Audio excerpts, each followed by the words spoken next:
చేసే పని మంచిదే అయినా చెప్పే ముచ్చట అందరికీ పనికొచ్చేదే అయినా జర్ర వెనక ముంగట చూసుకొని చేయాలి.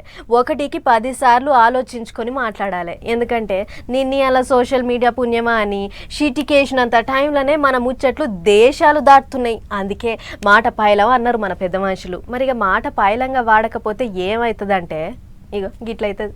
ఎట్లా పడితే అట్లా గాలి ముచ్చట్లు చెప్పిండని ప్రపంచ యాత్రికుని మీద కేసు అయింది తెలుసు కదా.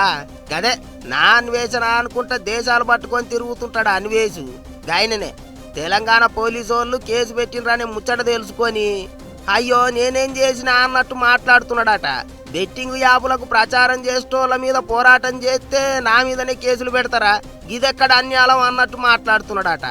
తెలంగాణ డీజీపీ సారు, మెట్రో ఆఫీసర్లు, ఇంకో 2-3 ఐఏఎస్ ఆఫీసర్లు అంతా కలిసి పైసలు తిన్నారు, 300 కోట్లు తిన్నారు అని నడుమ అన్వేషు ఓ వీడియో యూట్యూబ్లో పెట్టిండు. దాన్ని మళ్ళా 12 గంటలలోనే తీసేసిండట. కానీ అప్పటికే లక్షల మంది చూసిండ్రు ఆ వీడియోను. అట్టిట్లా ముచ్చట ఆఫీసర్లకు ఎరకయటాలకు లేనిపోని తప్పుడు ముచ్చట ఎట్లా మాట్లాడతాడు, నలుగురితే పెద్ద మనుషులు ఇజ్జత్ ఎట్లా తీస్తాడు అని కోపానికి వచ్చి పోలీసు వాళ్ళు కేసు పెట్టిండ్రు. అయితే తప్పు చేసిన వాళ్ళని ఇడిచిపెట్టి నా మీద కేసు పెడితే ఎట్లా అంటున్నాడట అన్వేషు. ఇదే ముచ్చట మీద ఇప్పుడు ఇంటర్నెట్ జనాలు గట్టిగా మాట్లాడుకుంటారు. వాళ్ళు అట్ట చేసిండ్రు, వీళ్ళు ఇట్లా చేసిండ్రు అని వీడియోలు పెట్టుడేంది, ఏమనుంటే పోలీసు వాళ్ళకు మతలబు చేయాలి, ఇట్లా పెద్ద మనుషుల పేరుతోని వీడియోలు పెడితే ఏంటిది అన్నట్టు అని కామెంట్లు రాస్తున్నారు. కానీ అన్వేషు మాత్రం నా మీద కేసు పెట్టుడేంది అని అడుగుతున్నాడు. ఇప్పటికే పోలీసు వాళ్ళు అన్వేషు కథ ఏంటిదో తెలిసే పనిలోనే ఉన్నారట. మరి ఎంత దాకా పోతుందో చూడాలి ముచ్చట.